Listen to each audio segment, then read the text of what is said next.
Good afternoon, everybody. As always, my name is JC, and welcome to my channel, Every Man's Thoughts. We've got a longer video today, so let's just skip the preamble and jump right in. The trailer starts off with a bang, as this opening scene is both interesting and concerning. So what I'm going to do is we'll play the entire water scene from the trailer and then break it down on a couple different levels. We start with Aguain and Nynaeve at the top of a short cliff overlooking a river.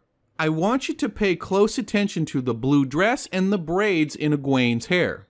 Nynaeve whispers to Aguain, "Stay strong," gives her a push, and in the water she goes. We then see her floating down the river, which is almost certainly some form of symbolism for traveling or transforming. We then see her emerge from the water with all of the colors of the Ajahs running down her body, again almost certainly deeply symbolic of some form of transformation. Now, whatever this is, it's important to know that this scene is not from the books. Because of some excellent reporting a while back from whatseries.com, most people assume this is an initiation ceremony where Aguain becomes a member of the Two Rivers Circle of Women. So let's start there. Because this isn't in the books, we don't have a lot of particulars for what and why, but if this is the initiation ceremony, there are a couple of curiosities.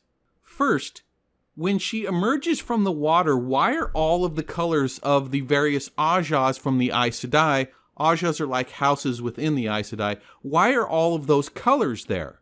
Maybe it's supposed to represent the various aspects of femininity. That would be very out of place, though, because most of the simple people in the world both hate and fear the Aes Sedai, so why would they include that in, let's call it, a sacred ritual? Second, as she emerges from the water, her hair is no longer braided. For the women of Two Rivers, braiding their hair is deeply important. It symbolizes the transition from being a young girl to being an adult woman. So what would be the symbolism in losing the braids when they were a point of pride previously? Lastly, Aguain is among my favorite characters because she has one of the more interesting storylines in the series. One of the biggest moments for her character is when she realizes she's leaving Two Rivers and likely heading to become an Aes Sedai. She unbraids her hair. When asked why by Rand, she says something to the effect of, "The Aes Sedai braid their hair because they want to, not because they have to." It's a great scene of self-reflection and self-empowerment. This is one of my favorite moments for her, and I hope this isn't some cheap replacement for that scene to make it more about women in general and less about her as an individual. There is another option, though. Perhaps most of the educated speculation is wrong, and this has to do with when she becomes an initiate or accepted with the Aes Sedai. It would make sense as far as the ritual of, jumping into your new life, then transitioning and emerging as a new person. And if you're familiar with her storyline, there's some excellent foreshadowing here. As she emerges, she's representing all of the colors of the Aes Sedai, but none of them are there permanently, so she's also representing none.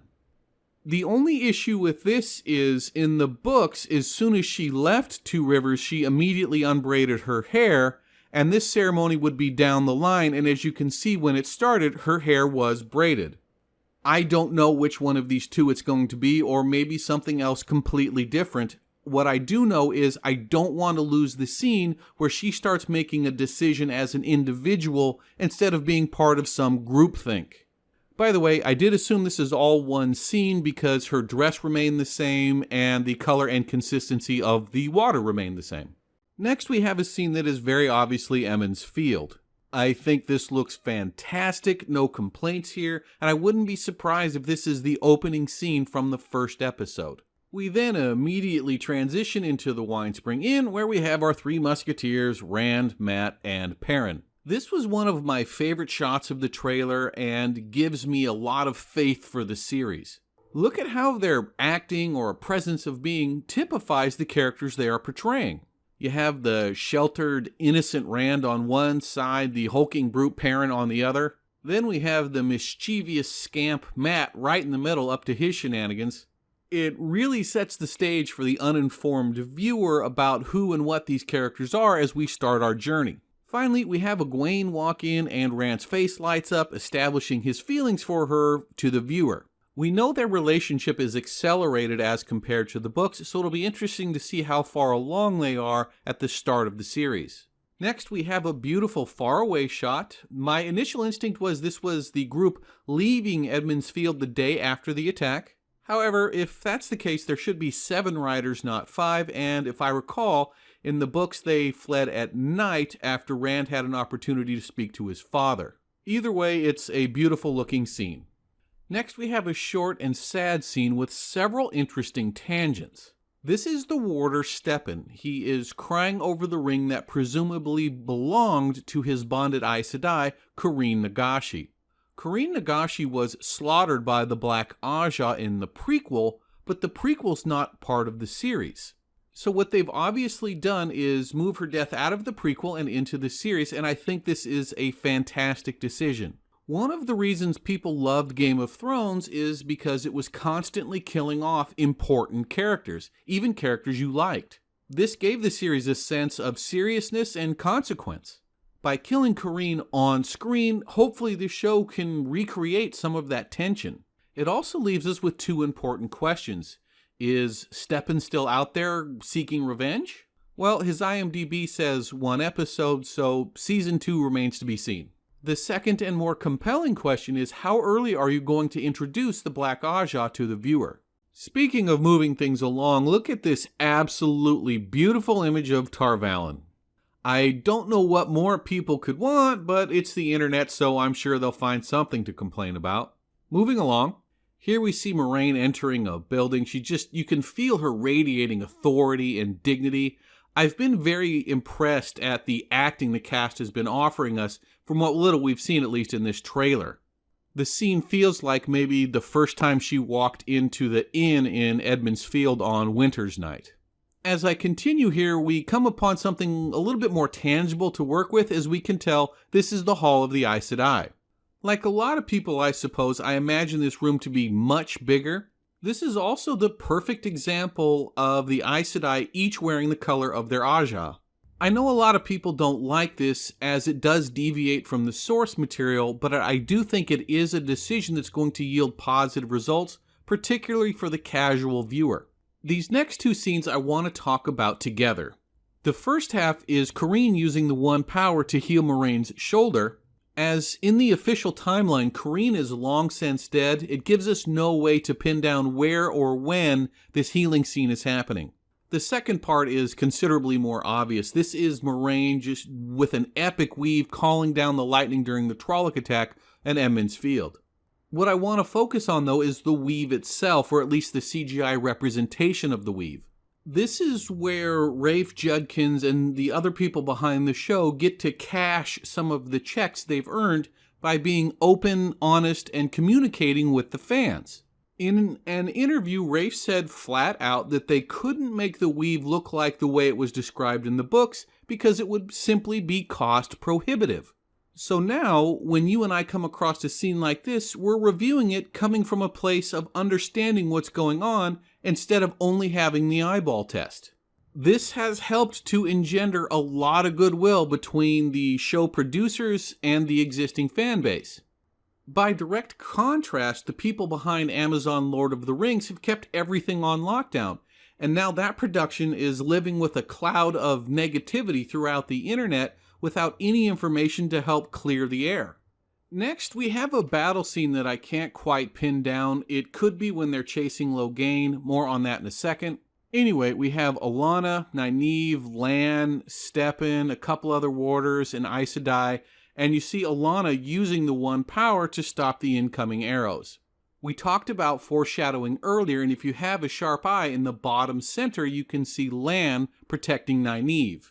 Next is another fantastic panoramic shot. I love these things, and it looks like it takes place when they're heading towards Shadar Logoth. We have Rand here using a bow. This could be when Lan started offering them training after they fled Emond's Field, but that's just pure speculation. Finally, we've got something we can sink our teeth into here. This is Mat finding the ruby-hilted dagger in Shadar Logoth. This scene represents an early but important turning point for his character. And again, we have more Shadar Logoth as they have to escape, and man, this just looks so good. I know it's only going to represent a fraction of one episode, but right now I'm looking forward to Shadar Logoth more than anything else in Season 1. Going to be honest and say I have absolutely no idea what's going on here.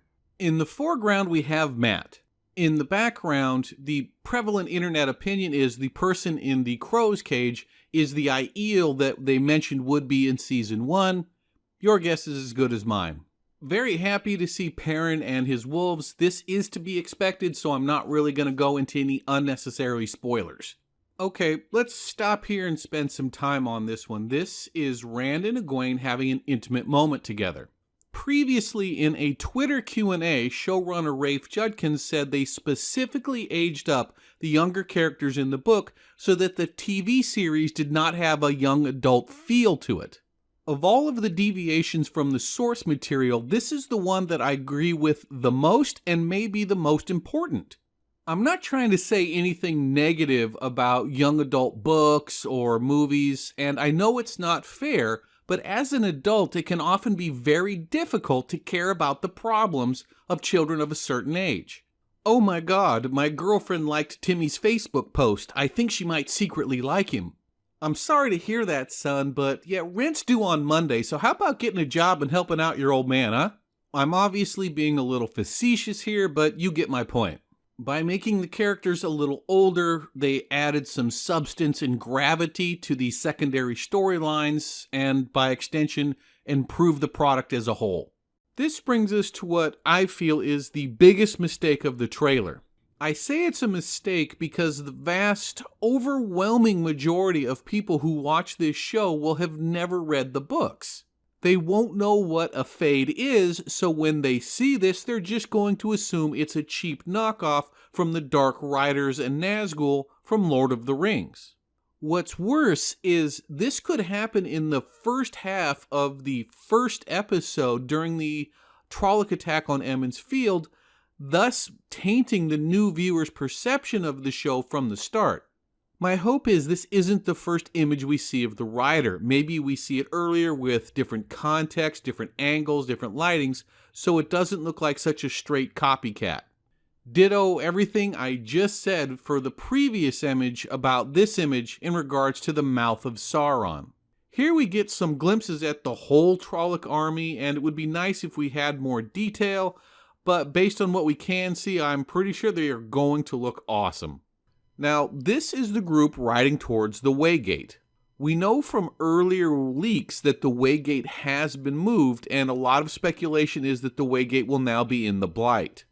If you look at the area around the gate, it does look very desolate, so this may be their interpretation of what the Blight is. In either case, this is the Waygate. We covered this a little bit earlier, but this is Moiraine building her weave at the Battle of Emond's Field. I think this looks really cool, and I'm excited for the show that new viewers are going to get to see this most likely in the very first episode. Here we have King Logan. A little backstory here. In previous leak photos, we see him being captured by the Aes Sedai because he's using the One Power. For those that don't know, the male side of the One Power has been tainted by the Dark One, so when men use the power, they tend to go insane. The Aes Sedai take it as their responsibility to stop these people before they do large amounts of harm. From previous information, we also know that the storyline and timeline for Logan have been dramatically altered to give him a more significant role in Season 1. He is also going to be portrayed as considerably more evil than he was in the source material. I'm not a particular fan of this change. I do like characters that are more nuanced and not just cartoonishly simple. So we'll see how that plays out.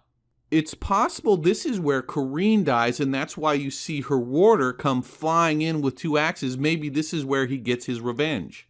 In any case, another scene that just looks really, really cool. And finally, we get the big reveal of the November 19th release date. I know that most of the speculation was for Black Friday, November the 26th, but as I said in previous videos, moving it up a bit just makes more sense to me. You're going to want at least some episodes to air before Black Friday, that way the show is in the public consciousness before the shopping starts and people start encountering the merchandise. Well, everybody, that's it for me this time. Please consider subscribing to my channel and liking this video, and I will see you next time.